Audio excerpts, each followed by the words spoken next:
여러분 안녕하세요. 요즘 세상 돌아가는 걸 보면 앞으로 어떻게 되는 거지? 하는 불안한 마음 다들 한 번쯤 느껴보셨죠?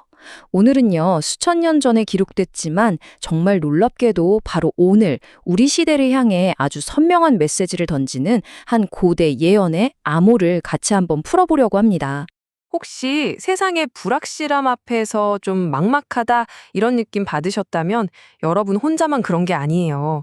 사실 그 감정은 아주 오래전부터 수많은 사람들이 똑같이 느껴왔던 거거든요. 그런데 만약에 성경 안에 우리 미래를 위한 일종의 암호 지도가 숨겨져 있다면 어떨까요? 모든 걸 다 알려주는 건 아니지만 우리에게 희망이랑 방향을 딱 제시해주는 그런 지도요. 오늘 우리가 바로 그 지도를 펼쳐볼 건데요. 다니엘서에 나오는 아주 미스테리한 상징, 작은 뿔의 정체를 한번 추적해 볼 겁니다. 자, 그럼 첫 번째 단서부터 시작해 볼까요?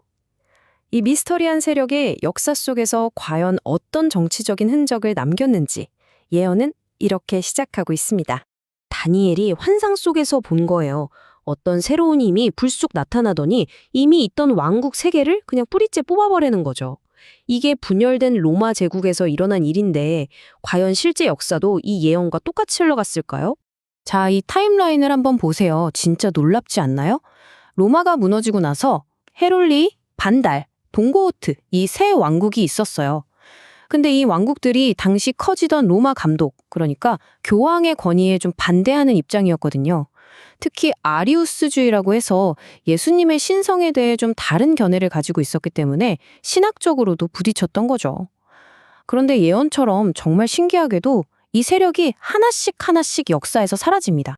결국 이 세 왕국이 사라지고 나니까 정말 예언의 단서랑 딱 들어맞게 서기 538년을 기점으로 교황권이 유럽을 꽉 쥐는 정치와 종교의 중심 세력으로 완전히 자리 잡게 됩니다.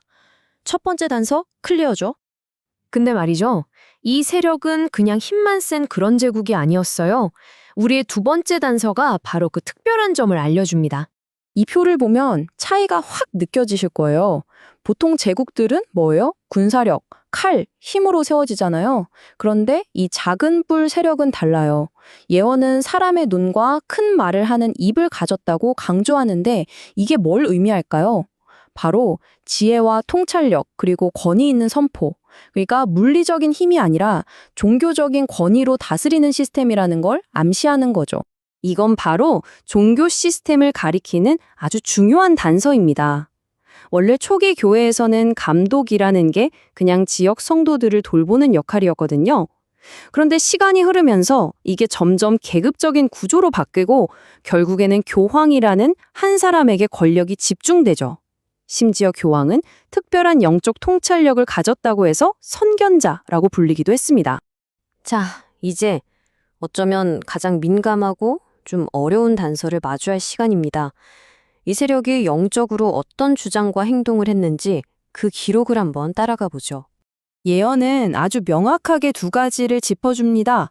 하나는 하나님을 대적하는 말을 한다는 것, 그리고 또 하나는 하나님의 백성을 괴롭힌다는 것. 역사 기록이 이걸 뒷받침하는지 한번 확인해 보죠. 여기서 하나님을 대적한다는 건 단순히 욕을 한다는 의미를 넘어서요. 바로 하나님과 같은 자리에 자신을 올려놓는다는 뜻입니다. 실제로 역사 기록을 보면 교황의 권위를 하나님의 권위와 똑같이 여기는 그런 칭호나 주장들이 정말 많았습니다. 이것도 정말 충격적인 기록이죠. 1512년 공의회에서 교황을 향해 당신은 지상에 있는 또 다른 하나님이라고까지 했으니까요. 예언이 말한 큰 말이 과연 무엇이었는지 정말 분명하게 보여주는 대목입니다. 자, 그럼 단서의 두 번째 부분은 어떨까요? 예언은 이 세력이 성도들, 즉 하나님의 백성을 핍박할 거라고도 분명히 말했거든요. 과연 이것도 역사적 증거가 있을까요? 정확한 숫자를 알 수는 없지만 역사가들은 중세 암흑기라고 불리는 그 긴 시간 동안 무려 5천만 명이 넘는 사람들이 오직 믿음을 지키려다 목숨을 잃었다고 추정합니다. 정말 상상하기조차 힘든 숫자죠. 여기서 정말 중요한 점이 있어요. 우리가 지금 이 역사를 보는 건 누군가를 비난하거나 공격하려는 게 절대 아닙니다. 이건 카톨릭 교회 스스로도 인정하고 마주했던 아픈 역사의 한 부분이라는 걸 기억하는 게 중요합니다. 실제로 보세요.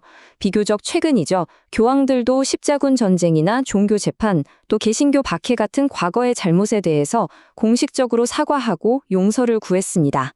자, 지금까지 3개의 단서를 쭉 따라와 봤습니다.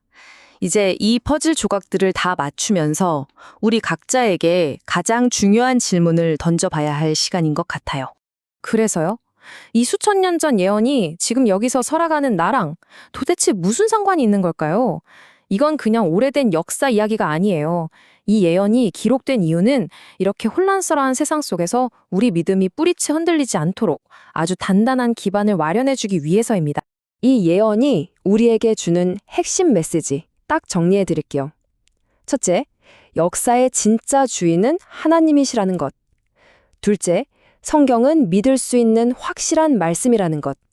그리고 마지막으로 우리의 진짜 충성은 어떤 인간적인 조직이나 시스템이 아니라 오직 하나님과 그분의 말씀에만 두어야 한다는 것. 이게 가장 강력한 도전이죠. 결국 예언의 목적은 우리를 겁주려는 게 아니에요. 오히려 미래에 대한 막연한 불안감을 하나님의 계획과 그분의 승리에 대한 단단한 확신으로 바꿔주는 역할을 하는 거죠. 그래서 마지막으로 여러분께 이 질문을 드리고 싶어요. 앞으로 시작될 한 주, 세상의 시끄러운 목소리들 속에서 여러분의 길을 비춰줄 진짜 나침반은 무엇인가요? 오늘 함께 풀어본 이 고대의 암호가 여러분을 다른 곳이 아닌 오직 말씀 안에서 발견할 수 있는 그 흔들리지 않는 소망으로 이끌어 주기를 진심으로 바랍니다.